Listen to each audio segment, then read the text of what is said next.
Wa kopi bia no sene nang kutenang, kopi bia pada papi hene nang kuti mas ku 20 anos atrás, que vem profissional anta. Anto ora bo papi kuna nang sana trabalho, anto mescos ku hopi caminha, falta de material, falta de hopi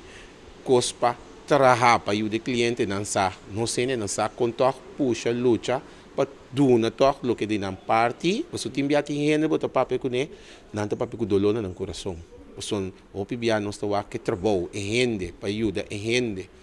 Então, nós topi bia falta de hermen que tu recebes toch tá chega na algo toch que e rende o cliente a família tá queda contento, pero não sabe bom também, por falta de material nós não pode cabe hasi e trabalho completo. Hopi bia material tá muito importante, pero e rende também. É um grupo profissional também te ajuda bande é menos material que tem para ter êxito para o cliente amanhã. Ja, pa ora que APFO atuma contacto, tem contacto com a junta de comissário e a junta de manejo novo aqui? Não, nós não temos contato ainda, mas nós compreender e tem ainda, que tá número a mencionar, nós também tem corante, pero nós está guardando, então, portanto, nós temos para reunião com o GMN, nós podemos puntra e SG também, com Leo, tá, para nós poder é uma reunião formal, atender se para nós saber quem nós está andando,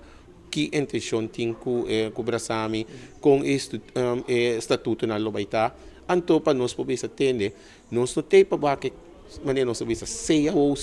sem, sim, é importante, é comunicação com a vai atrás do Brasami, entre gerência, tradona, então é coisa assim, me quer que nós temos que handle mais liga que possível. Diz para recapitular agora que Kiko APFO também é assim enquanto Brasami? Não, por lo pronto nós também estamos vigilar esse é processo. Agora, dentro do Corante, nós mira com jefrou agora nombrar para trabalhar nanang, me quer que falta mais sende,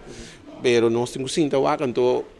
informar no formal de uma reunião ainda, o aqui que tem sucesso não que dia. Também ni claro com o estatuto para nós poder algo prestação formal para bisa já que não para onde nós trabalhamos